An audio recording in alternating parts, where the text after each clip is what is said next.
We'll do our next update here on Cleo. So we're seeing some different behaviors and a different personality now. That's pretty normal after settling in for a week.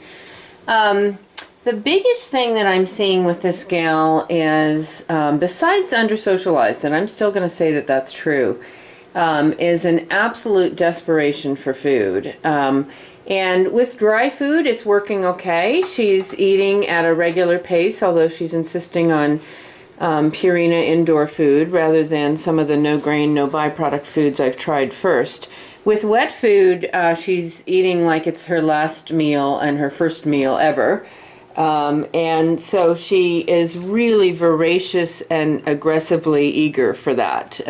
Just aggressively in the sense that she kind of sticks her whole face in the dish and goes nuts.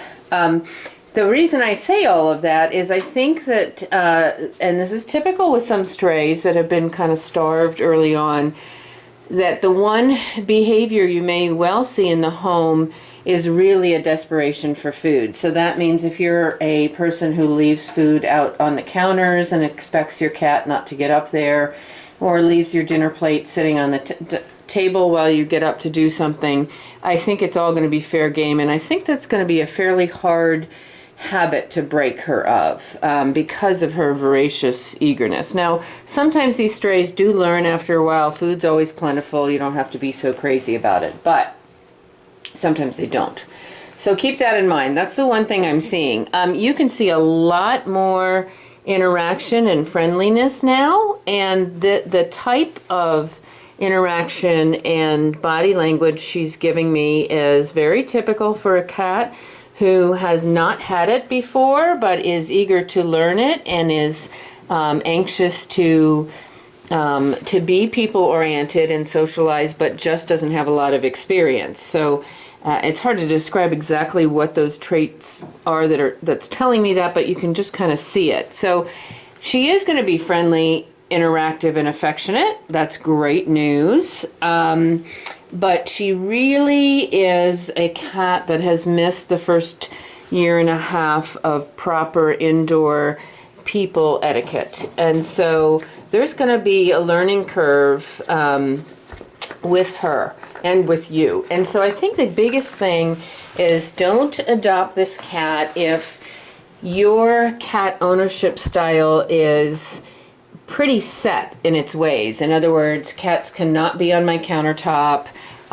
Cats must use this scratching post in this spot. Cats must I can only have a litter box in one place in one room, and that's the way it has to be. This gal, I think, is going to require a little bit of flexibility in your cat ownership style as she learns what's appropriate and what's not. Now, the other thing that may happen with this gal, she's super friendly and affectionate right now, but sometimes cats like this develop a bit of a nip or a grab at your legs type behavior because they start to figure out how great people and petting and attention is, and then they all of a sudden can't get enough. So even if you're sitting here doing this for 20 minutes and then you get up to go do something else, they sort of lunge after you or grab onto you or grab your hand in their mouth because they don't want you to stop.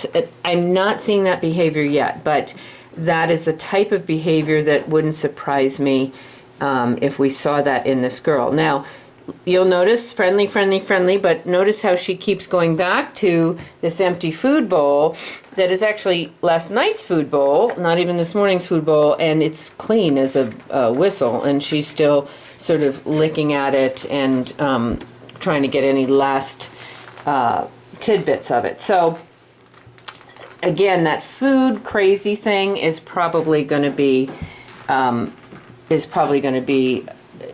something that you may need to contend with. I'm going to go ahead and integrate her with other cats, a male and a female, hopefully a little bit later today. So at that point, I think I'll have a bit more cat-cat behavior observations to share.